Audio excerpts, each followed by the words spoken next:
What's poppin', ladies and gents? Let me get this kick started, and we'll be off to the races. I got to share a bunch of stuff. Here we go. All right, cool. Facebook is working. Let me check IG.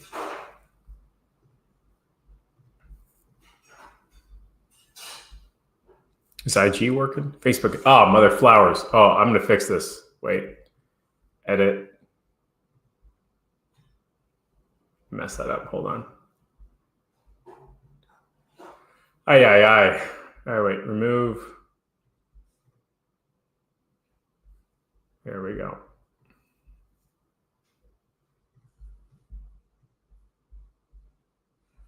Yeah, there we go. Better buyers buy. I know I forgot something. Copy key.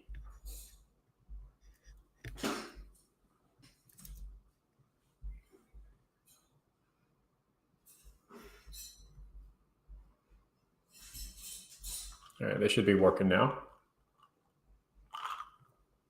Connect streaming software, go live. Hopes and prayers, fellas. Oh, we're in business now. Okay, cool. Yeah, we're good.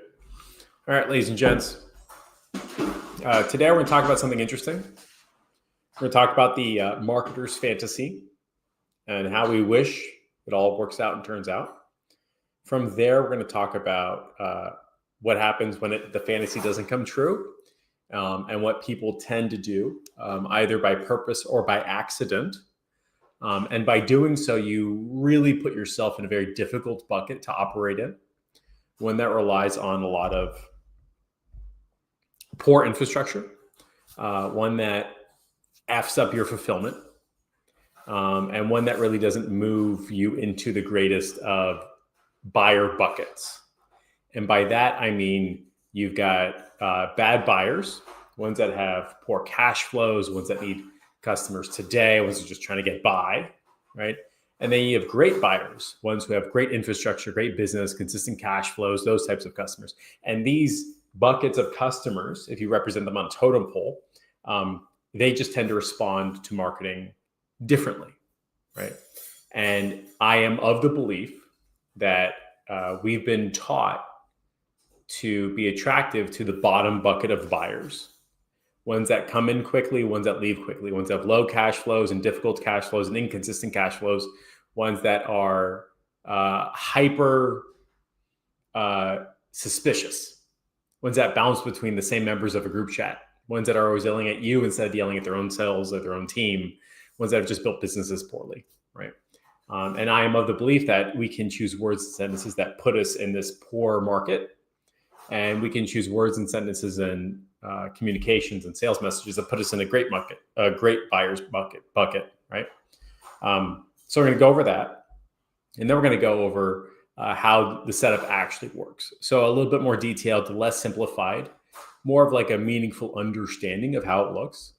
And then I'm going to show you how the vast majority of good buyers actually buy, because the vast majority of good buyers are not buying immediately the same way your advertising and your marketing forces them to or wants them to. Instead, the vast majority of buyers are buying in a way that requires time, patience, effort, energy, things. So with that said, I think we're going to get this party started. If anybody has any questions, comments, concerns, thoughts, or ideas, ask now or forever hold your peace. That's not true. You can interrupt at any fucking time. It's alive. Like, what am I going to do, right? Yeah, ask whatever questions that you'd like. Andrew Kuzi says, "You're a cutie, party in my face." Appreciate the love, Andrew. I'm still waiting for those recordings from when I actually blew the socks off of everybody in 5 minutes or less, which was like pretty darn cool, right?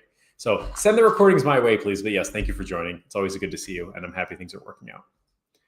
Let's see what's going on IG right quick. We've got Ramesh, we got Robert, Angie, Enzo,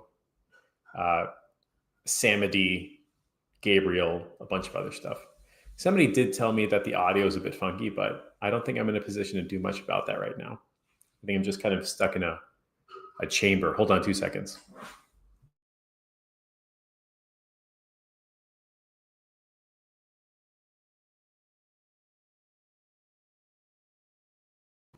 That might help with the audio or help the echoes. Oh, Richard says the audio is good. Okay, cool. All right, ladies and gents. Oh, before we get started, some wins on my part, right?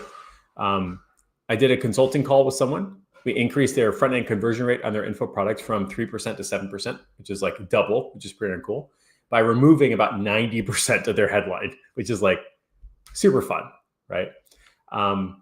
We've also closed a 5K now, 5K later. We closed our client got 20 responses to the AI assisted DBR. So shit's working and moving in the right direction, which is super fun. And we've got 2 more inquiries into our services schedules for later this week. So exciting times, right? But let me go ahead and bring up what we're going to talk about today.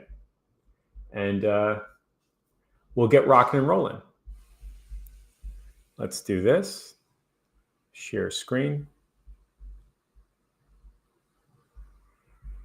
And then let's do it like this. So I wish I could but it ain't gonna fucking happen. You know what I mean? And there isn't a way to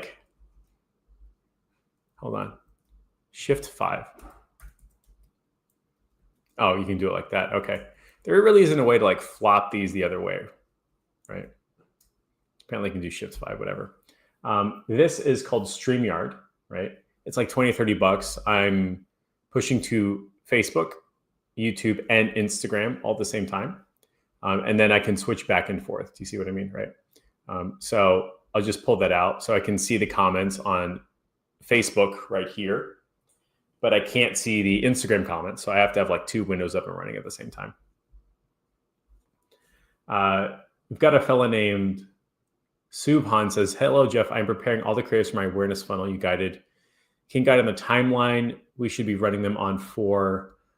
No, I cannot. That's a very complicated, difficult question.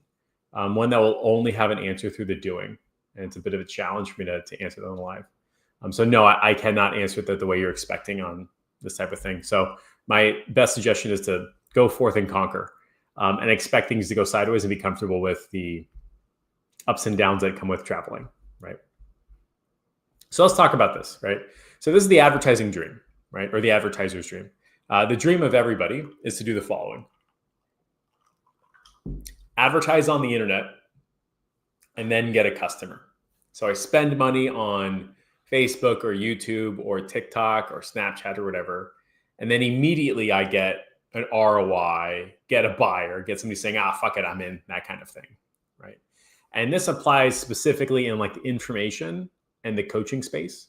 Maybe less in e-com, but I would argue still applies in e-com because buyers are buyers. They're just human people acting on the internet, right? But this is the scenario of the advertiser's dream.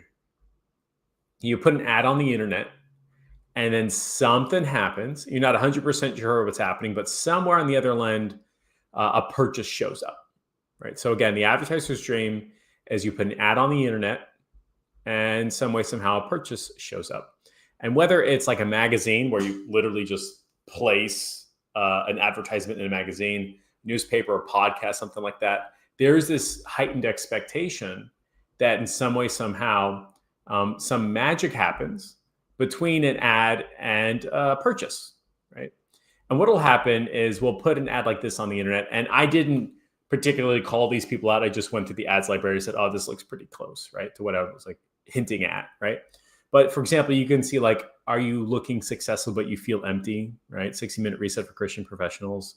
$14 for $14 or 14 days, get paid to coach people. Hey, parents in their surrounding areas.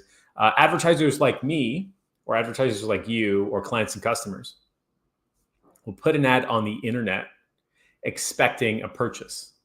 Even though only one of these has an, implication that you should be purchasing. On the bottom left, you can see 14 days for $14. All the rest don't really have this direct connection to a purchase. There is this implication, right? So you can see look successful. You can see those maybe ChatGPT, and so there's like a typo in there for whatever reason. But you got Christian professionals, you got people that work out, you get paid to coach people, parents in the surrounding areas, 12-week program. Again, effectively, what we are expecting is an ad and then something, purchase. Whether we say it or not, this is actually what we are expecting from our advertising dollars and advertising budget. What's interesting is this rarely works out the way we think. Rarely. If it does, it's an exception, not the rule, which is kind of okay. Because in marketing, we all understand that you launch 10 ads, a very small percentage will stick. You launch another 10 ads, a very small percentage will stick. It's no different than working out or going on dates, which is out of 10 dates, how many are you going to marry? Same idea, right? But again, it's like a baseline. We will put an ad on the internet, something, and then a purchase will happen, right? So what happens when this doesn't work, right? What happens when the space between an ad and a purchase is not generating or lining up to a purchase? We have this heart attack because we're just looking at this unknown arena of like, oh my God, what is happening? I'm not sure, I'm freaking out. This space is where we have this heart attack, right? Because we start to say, okay, is it the ad?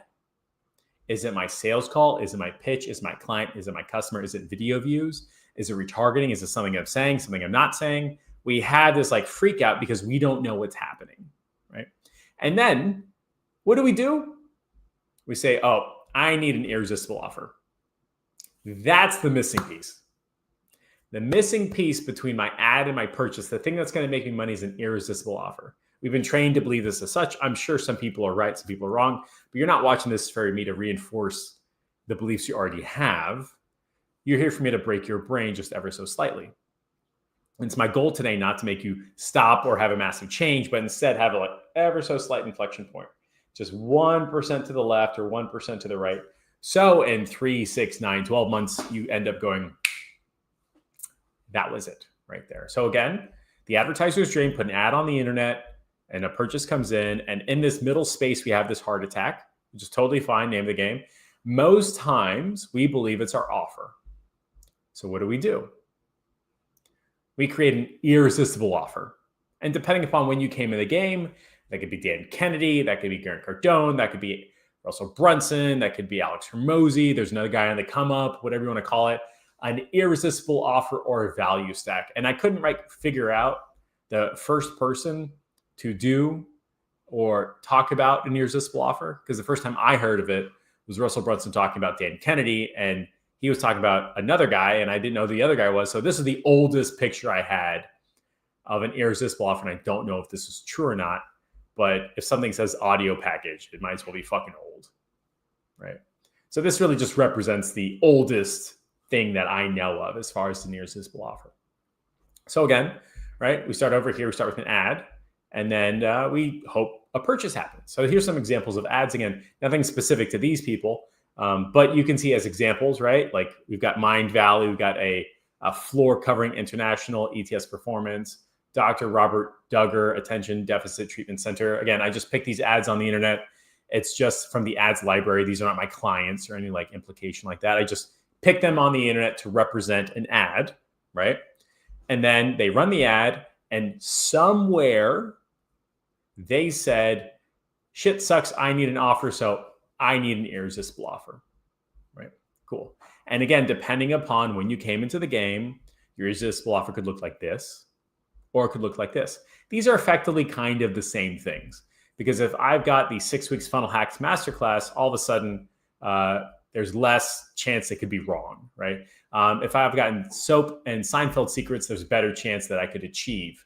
If I've got a 1-year enterprise account, all of a sudden I could have the dream, right? Or like there's less time because I have instant traffic hacks, whatever the fuck you want to call it, right? This is just a formulaic mechanization and representation of, again, the irresistible offer, which is this, or again, this. So again, we run an ad on the internet, shit breaks, we don't know what the fuck is going on. We think it's our offer. We think there's something happening and it's our fault. So we play around targeting, we play around with the ad, we play around with the offer, In some way, somehow, somebody says you need an irresistible offer, so we say, fine, okay, cool. And then a purchase happens, we go, oh, thank God. Thank Lord, baby Jesus. Irresistible offer is the reason why everything worked out. So here's my question for everybody. And now is the time to pay attention.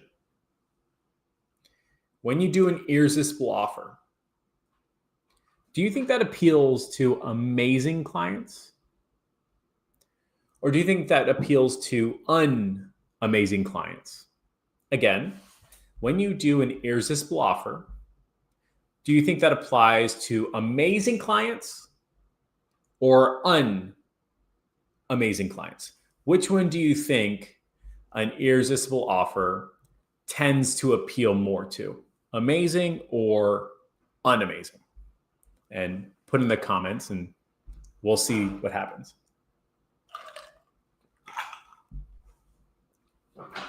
Again, do you think an irresistible offer is appealing to amazing or unamazing clients?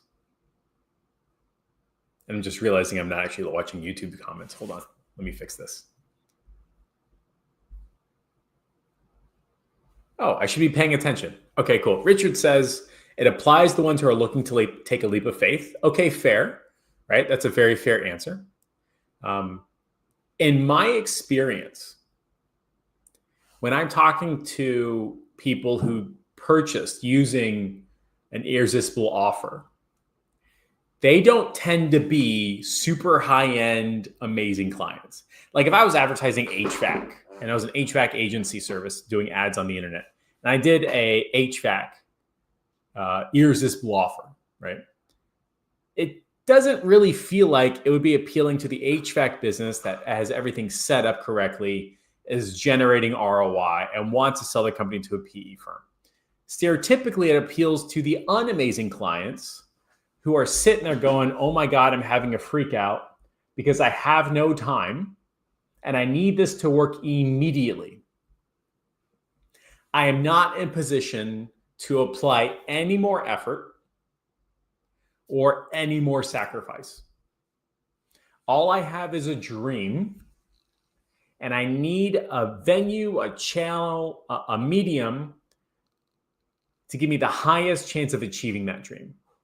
Those are stereotypically words used by not amazing clients. Instead, stereotypically used by unamazing clients. And Jared Austin really nails it with saying it's for someone that's looking for you to save their business. Again, I speak in stereotypes. I speak in grandiose sentences. I'm talking middle 80%. I know somebody somewhere is going to say, it's different for me. I go, you're right. Everything is always different for you. But again, stereotypically as a whole, if I present this to a client that saw an ad, is on a sales call, Chris Smith also communicates correctly, saying this really communicates a hall pass, a Hail Mary pass, not a hall pass, a Hail Mary. Like my last chance, my last shot, right? And if you've ever been on the sales call and you've done fulfillment with clients like this, you know exactly what I'm talking about. So my next question for all of you is when you're working with a client who came in with this irresistible offer sales process, when you're working with a client that came in through this, do you think they are great and easy to work with? Or do you think they are difficult and challenging to work with? Again, when you've talked to and communicated and had a sales process using this framework, do you think they're easy to work with? Or do you think they are difficult to work with? Which one do you think? John says, I knew John before he changed his last name. John says they're looking for Jesus agency to rise their business from the dead. Exactly, right? Meta, that's his real name, says it's showing money to a gold digger. Quality women don't get turned on by that. I agree completely. So again, when you work with a client that came through this process, one that says, I need it immediately, I don't have any effort to give, I need the highest probability of my dream outcome, do you think they are easy to work with or difficult to work with? Jared says they're difficult and have unrealistic expectations. Chris says they are PIAs, micromanaging goofballs. Correct. Again, this is my experience. Yours may be different. It's highly unlikely that it is, but maybe. The internet, right? I found stereotypically that when clients come through this framework with the ad and the sales process, I will make a lot of money if I don't have to do any fucking fulfillment. But the second I do, oh my God. Ooh, that is rough. That is absolutely rough, which is why you see this framework used by businesses that don't actually have fulfillment, which is interesting. The businesses that use this don't have fulfillment. Think about that again. The businesses that use this don't actually have fulfillment. They get to pretend this shit doesn't exist. You get a year access to software, you get an education, you get instant, you get secrets. Cool. That business has no fulfillment. And the businesses that use this successfully, again, also have no fulfillment, which is why they're pushing everything through their education platform. Because now they don't have fulfillment. Now fulfillment is on the client. Again, isn't that exciting? But those tend to be the worst clients. And I know this because I did it. My school community hit $115,000 a month. I could have won that fucking award if I bothered to apply. No buenos. Working with those people is fucking rough because they need it fast. They don't have any effort left. They cannot sacrifice. They need the dream outcome with the highest chance of likelihood of success. This is unlikely to be an amazing client. An amazing client has none of these qualities and characteristics. None. When I talk to businesses that are doing 4 to 5 million a year minimum, the fuck is this, bro? Of course I have more than 3 weeks to think about this. Of course the proposal takes some back and forth. Of course I have sacrificed and put in all my effort and put 12, 18 hours a day into my business. Of course I'm living my dream. Of course I'm going to achieve it. This doesn't appeal to people who are amazing clients. It only appeals to unamazing clients. So again, this is what happens, right? So the dream is, we put an ad on the internet, get a purchase. We sit in this middle space going, I don't know what the fuck happened. Thinking, oh my God. And for some reason we end up saying, I need an offer. Maybe, right? But then we fall into the irresistible offer bucket and it's rough. And Pavel says it perfectly. With my last 1,500, I entrust you with my business and financial future.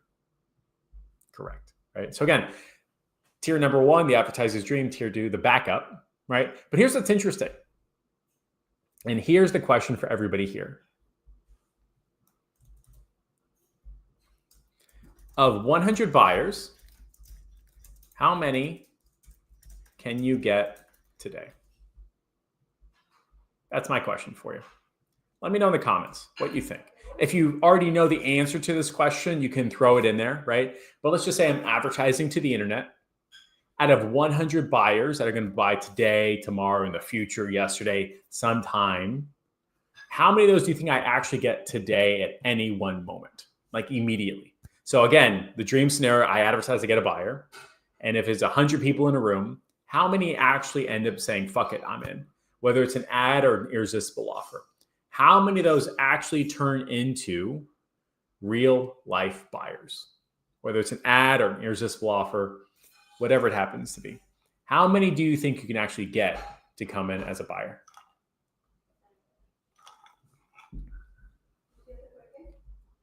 Give me a number. 1, 10, 50. Jeremiah says, it depends on the offer. You're right, but just kind of ballpark me by whatever metric and measurement you genuinely believe is correct. Out of 100 buyers, how many end up buying from you today? Is it 1? Is it 5? Is it 10? If you ever run ads on the internet, you know the secret. It's called a conversion or a take rate, a percentage, that kind of thing. Out of 100 buyers, how many do you think you can actually get today? David says 2. Fair, right? He also says, I got 2 chargebacks from, again, unamazing clients, right? So David says 2, Renzo says 3, right? If I did the math, and And I did my best, right? Jeremiah says somewhere between under 5. I would agree with these numbers, but let's just pretend that I'm top of my game. I'm the best in the business. I'm literally the most amazing marketer and offer owner in the world. At the most, I'm shooting on 3%. Maybe my irresistible offer gets me to 7%. So at the most, we're talking like 8, 9, and 10%. Again, best advertiser in the game, best irresistible offer in the game, best sales process in the game. We're still shooting 10% at the high end. And I'm not the best in my fucking game. I know people that do $1 million a week. They're at the best of their fucking game, not me.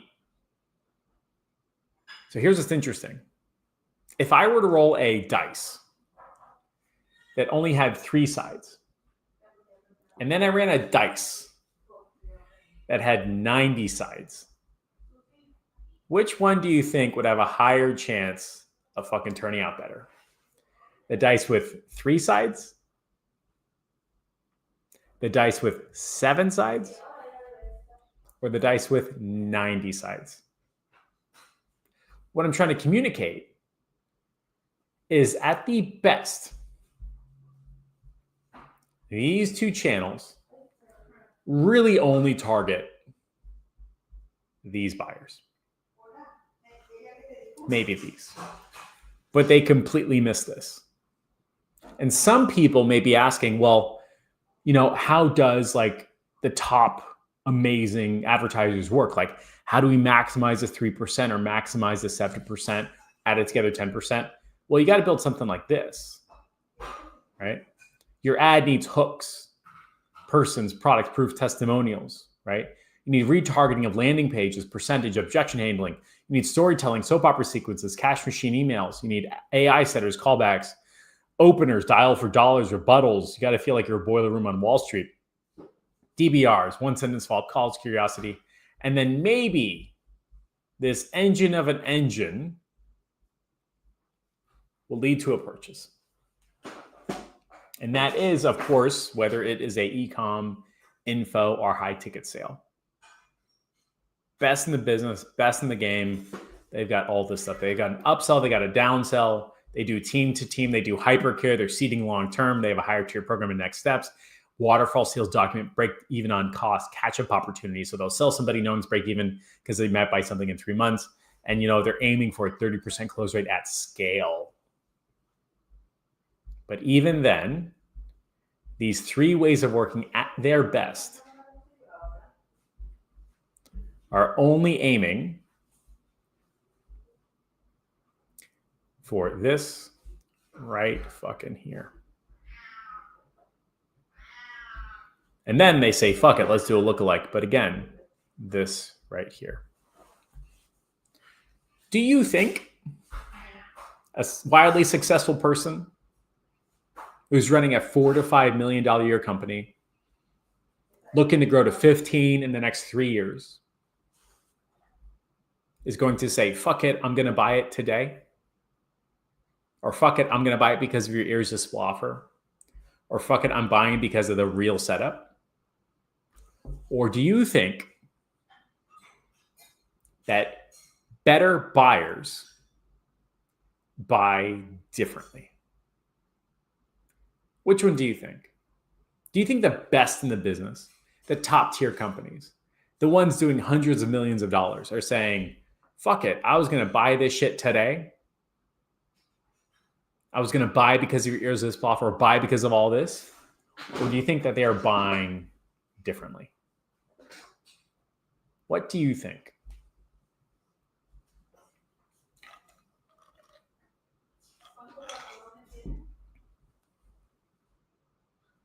We all know that they're buying differently. Whether you've done a great job with your setup, a medium job, or an okay job, or a great job right here, at the most, oh, that's a horrible arrow. At the most, we're targeting 3% or 7% of the buyers. Because the better buyers don't buy this way. They don't. They buy differently. The people at the top, the most amazing buyers with great steady cash flows that are good at their job, do not buy the way you are currently selling to them. You simply don't. And Jeremiah says it correctly. They have a buyer's attitude that is different. Their pace is different. Their patterns are different. Correct. This is how better buyers buy in 2025 and beyond. And it's not this. It's not this. It's not this. They buy differently. They don't care what you do. They don't even care how you do it. The only thing they care about is who you are. And when they see an ad, 93% of your future buyers are not buying immediately. They're not saying, oh my God, I've always wanted this right now, I'm going to fucking purchase it. They immediately say, who is this person? Or who is this company? Or who is the person running this? They ask a who question, not what. AKA, what are you selling? Not how are you getting it to me? Not why are you in business? And not when is this happening? They care about who, people to people, who they are associated with. Who do they serve? AKA, who are their customers? And do they understand who I am? This kind of stuff. And if you've ever been outside of a club that you can't get into, do you think it's better to show off what you're wearing? Or is it better to show off who you know? This is what we're talking about, right? Because the way people are buying nowadays is not about the ad to a purchase. It's not ad to irresistible offer. It's probably not even all of this.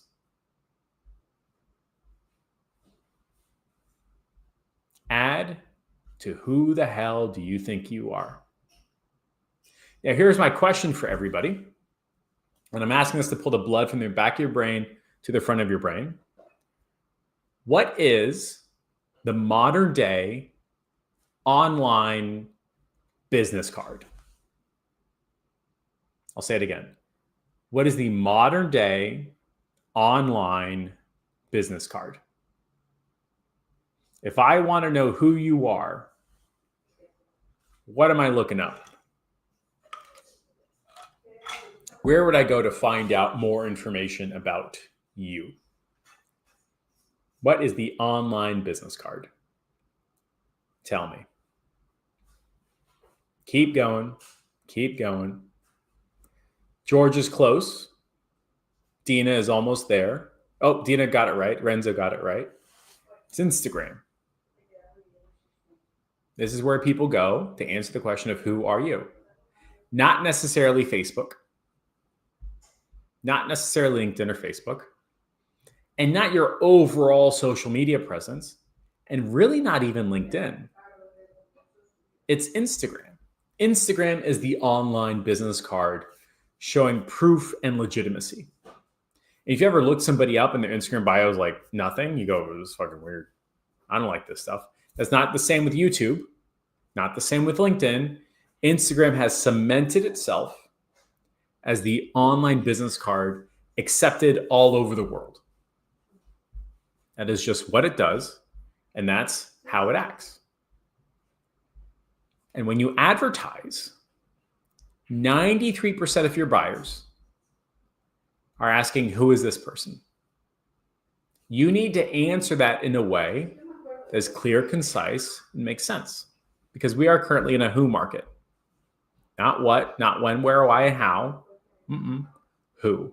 What's interesting, by the way, is wildly successful, amazing clients don't care about what, how, why, when. They care about who. Oh my God, you hired that guy? Do you know who's on his team? Have you heard of this guy before? They don't sit there going, what briefs are you writing? They don't sit there and going, how are you going to run this play? They go, damn, I've heard of this dude. He's a big fucking deal. Do you know where he goes to vacation, I saw him with blank. Oh my God. We're in the who market. Who are you? Who do you associate with? Who do you serve? And do you understand who I am? These types of questions. And the way people answer that is by Instagram, maybe Facebook, but about 80, 90% Instagram, like this. This is how people look on the internet to determine legitimacy. They look at your Instagram. Duh, obviously, how could we think any different? You need to have an Instagram that communicates who you are, who you associate with, who you serve, and have some proof and legitimacy that you're not a kind of like fly-by-night organization. Your Instagram needs to have your face big, freaking clear. Not having you in the corner with a big old logo, not having you in the corner with a big old Eiffel Tower. You need to talk about you, because who matters more than what. You can see it all right there. This is the kind of stuff that makes the other 93% of the market okay with spending money with you, aka the amazing clients. Because if I've got a business that is doing 10 million a year, I am going to do my effing research on you. So the first thing I do is I look you up. If it's gone, it's dead in the water. And there's certain elements to your biography that make sense. For example, who have you served? Have your testimonials right there. Who else have you worked for? If I wanted to talk to you and spend 45 minutes on a sales call, I would have fucking done it. But who wants to do that? I'd much rather listen to figure out who you are and the kind of culture, aka your podcast or your long form videos like this. You can see right here who I work with and who I'm associated with. If somebody wants to understand how I talk in my personal culture, I've got podcast clips right here. If they want to understand who I am by reading about me, I've got my 2-step. I've got my long form IG reels. I've got my commentary on marketing and the type of clients I want to associate with.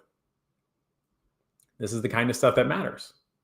This is why podcasts are the single highest ROI marketing event you can do that lasts forever. You talking for 60, 90 minutes straight. And when somebody listens to you for 60, 90 minutes straight, they will buy. And more importantly, they will be an amazing buyer. Because here's what's interesting. The amazing buyers have gone through this fucking scenario before where they bought a bunch of bullshit, didn't fucking work, and now their guard is up. Their requirement to do business is much higher. They will have to know you for much longer than 15 seconds. And this is the online version of that. What's even more interesting, by the way, is that cute, colloquial, downplaying, self-deprecating, like I'm no big deal kind of attitude works in person because you have proximity. And if somebody is in that room with these big swinging D's and says, oh, it's no big deal, everybody's going like, whoa, what do you mean? Oh my God, that's crazy. That doesn't work on the internet. You don't have that proximity. You don't have the in the room. You have to create something that communicates simply and effectively.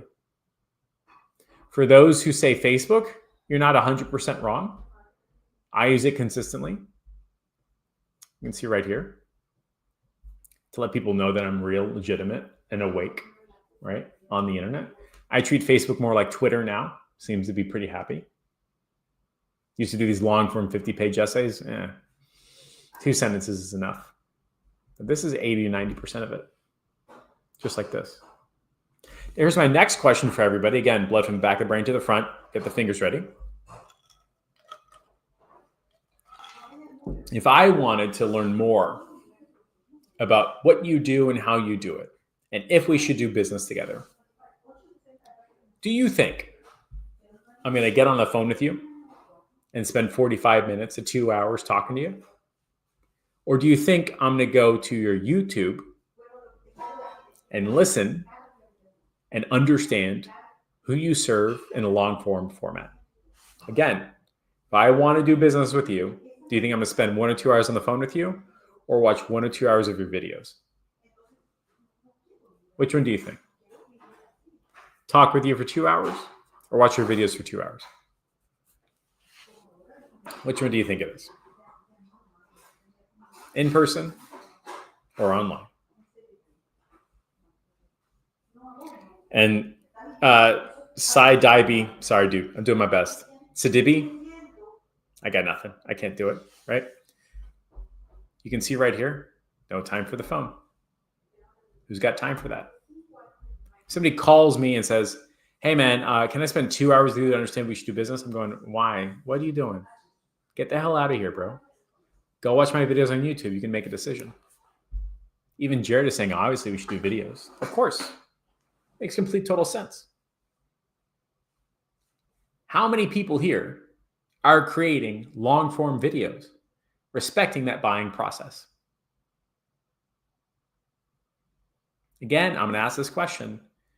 How many of you all are creating long form YouTube videos, respecting that buying process? Or are you of the bucket of like, I should be doing it, but I don't? What's interesting is that amazing companies in the world do business by spending time first. And if you don't have the time, you are segmenting yourself away from amazing businesses into bad businesses. Again, these models are attractive to unsteady, cash flow poor, difficult businesses. And this is how buyers buy in 2025. So again, they see an ad. They go, who is this person? They start to research you. They go on your Instagram. They go on your Facebook. And they go on your YouTube channel. This is the modern day buying process, ladies and gents. This is how good buyers buy. If you don't have this, you are automatically falling into the bad buyers bucket. If you don't have fair to authentic videos,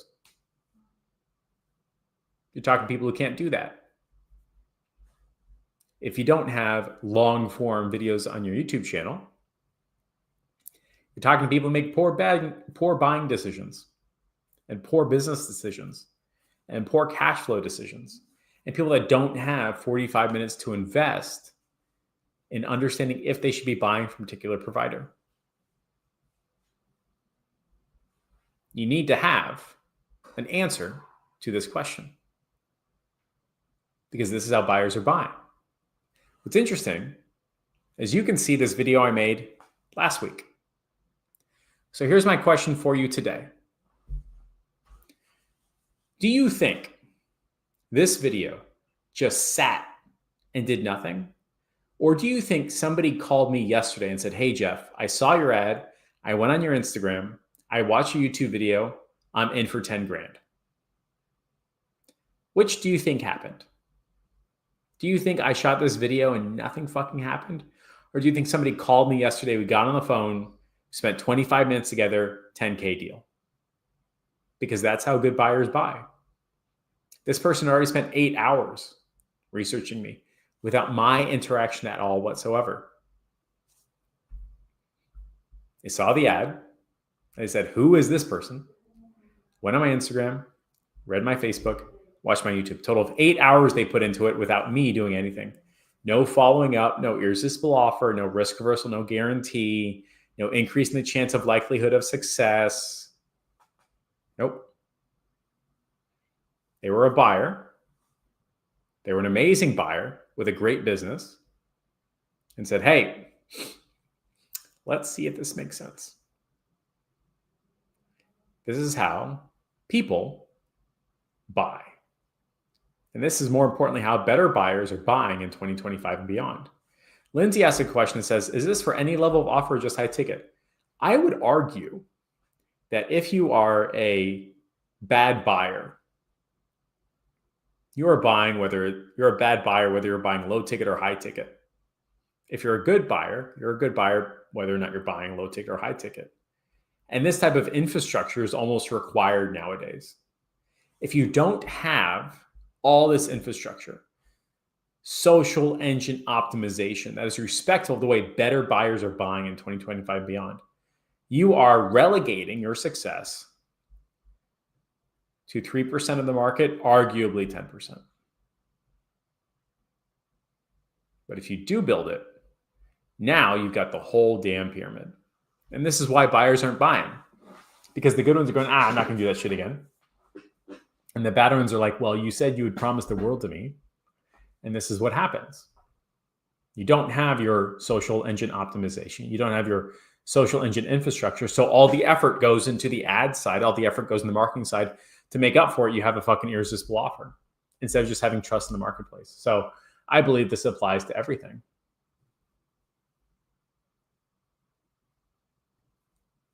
And Jared, yeah, 10K deal yesterday, 25 minutes. Very easy.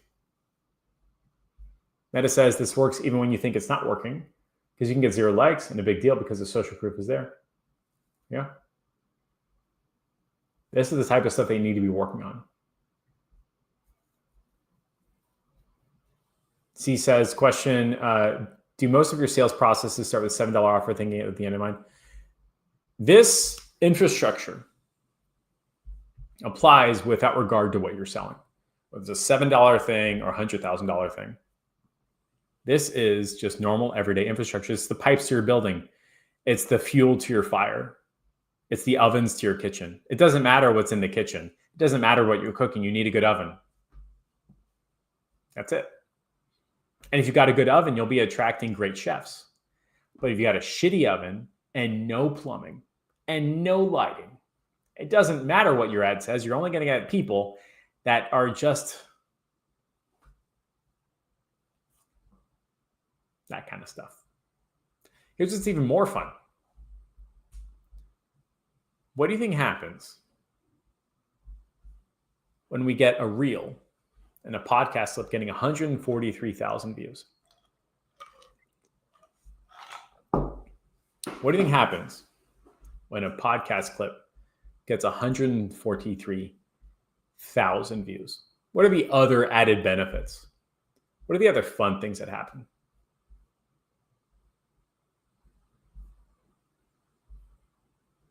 What do you think happens when we do that? I'll tell you what happens. Lots of top of funnel. Yep. Lots of proof. Lots of legitimacy.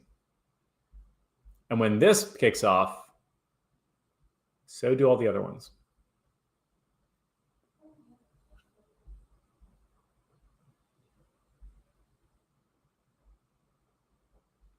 And when this kicks off, all of a sudden my ad starts to work better. All of a sudden, I've answered this question one time en masse. Meta, perfect, right? And then very quickly, 143,000 people are somewhere on this buying journey, all the way to here. This is why I'll get a message saying, hey, man, I've been following for 2 years. What's it cost? Cool. They came in with something like this 2 years ago.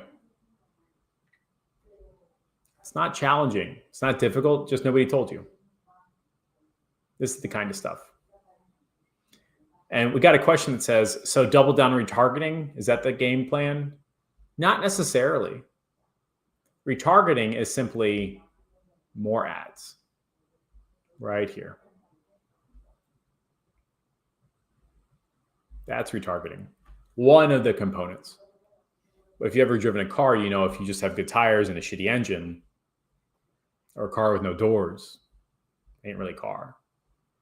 This is infrastructure. This is required. What's even more fun, by the way, is when you do this, you attract clients who also have that, which means it's a lot easier to get them results. We haven't even gone into breaking false beliefs, brain breaking moments with a typo. We didn't go into proof, testimonials, walkthroughs, opinions, ideas, perspective, insights, thought process. We didn't even go into like the details of what's supposed to go here. We just talked about how to appeal to the actual real market, not the tiny sliver of 3% or 7%, but instead the entire buyer's pyramid, including the 90% that you've been leaving alone. If you as a service run advertising for a person who has no Instagram presence, no YouTube presence, no Facebook presence,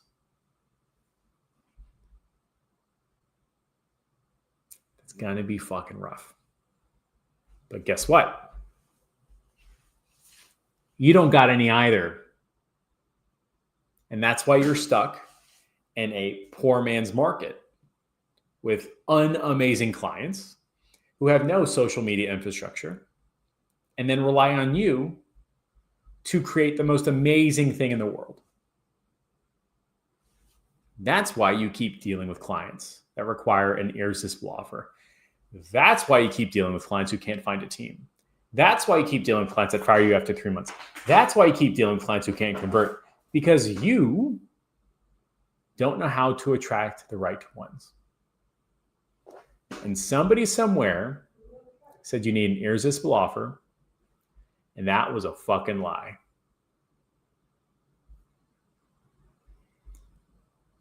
What other questions, comments, concerns, thoughts, or ideas do you have? Act now or forever hold your peace. Let me check the other things and we will see what's going on. Meta says, do you think more of your value posts or do you think it's more of your testimonials? Which one gets you, quote unquote, more clients? I'll tell you what, I do both. And I definitely feel like that relationship is the same as which one will get you ripped faster, working out or eating right? And I go, why do you got to pick? See what I mean? Like, it's not a this or that. It's really a this and that. And I'll show you an example. This is how most people will communicate decision-making. They will say, I need to make a decision. And they believe making a decision means it's left or right. And what ends up happening is that space across that V is really an anxiety-driven decision of like, the more I make this decision, the more pain I feel about making a decision. Super frustrating. It's the reason why our brains just freeze, because I have to make a decision. We think it's like all the way this way or all the way that way. It's incorrect. The way decision-making is done is in the series of steps. So when you say value posts or testimonial style content, and I say both, your brain's like, holy fuck, oh my God. The reality of such is do a value post, do a testimonial, get another value, get another testimonial, blah, blah, blah, blah, blah. And then when a third thing comes in, you add it to the mix. So it's an and or a series of steps. It is not a this or that. What's more interesting, by the way, is this or that is one of the most amazing advertising styles you can run. This choice or that choice. It's called audience splitting, where you can tell people you need to make a decision today, this or that. That's how you get like a bunch of people to follow you, like when you're building a cult. It's not true at all. It's not a this or that. It's a this, then that. Somebody says, if Facebook says there's a purchase on the ad, but doesn't show up in the funnel, what's causing that issue? It's probably a CAPI problem. You're probably using custom conversions. Very rarely is a scenario of like, you had 0 purchases and Facebook says you got 1. Usually it's a scenario of like you got 10 and Facebook says it's 8 or 12, right? If that is the case where it's 0 or 1, it's probably a CAPI or custom conversion issue. Or Stripe processed, but then refunded, so it didn't really count, that kind of thing. Sean says, I saw the post. It was a great reminder to maintain decisions even when it seems that progress is stagnant. About momentum, just do the thing. There you go. And somebody says, what's your views on informative content? If you want to inform people, you can. The challenge, of course, is that people who are informed are not people who buy. People who are looking up how-tos just want their information, say, see you later, goodbye, right? And effectively feels like you're being stolen from, but that's your fault, not theirs. So if I wanted to find out why my toilet was running, I would go on Facebook, or sorry, YouTube. How do I know if my toilet is running? How do I fix my toilet? What tools do I need to fix a toilet? Go through the whole thing. And the creator would say, oh, I got 1 million views, but no money. And I go, well, that's because you're not actually attracting buyers. Buyers want a transformation or access, not necessarily information. And this is one of the reasons why the AI assistants have decimated the course, the information and consulting communities, because they used to just charge for information. They said that, by the way, 5 years ago with YouTube, and 5 years before that with blog posts, and 5 years before that, because they sat on the information gates. That's not true. They sat on the access and the transformation gates. So if you want to do informative content, you can. It's good every now and then. There's nothing wrong with it. But you're not going to generate buyers. Buyers want transformation, not information. Let's see what's going on Instagram. I don't think there's any comments. Let's see. Arafat. That's funny. Peter, Andrew, Maury, Yusuf, Wade, Chris, Syed, Aaron makes photos. That's fun. Nacho. Almost said Vegeta. So I'll stand by for another 5 minutes or so. And then we'll see what comments are coming in. I think I got something. Hold on. Got a bunch of DMs. All right, let me check. You know, I never actually checked YouTube. So let me go ahead and open up the YouTubes and see what's going on. 2 seconds. Let's see whatever questions are on there, and then if nothing, we'll bring it to a close. Okay, there's nothing on YouTube. Cool. All right, I'll stand by for like 15 more seconds. And then whatever questions, ask them now or forever hold your peace.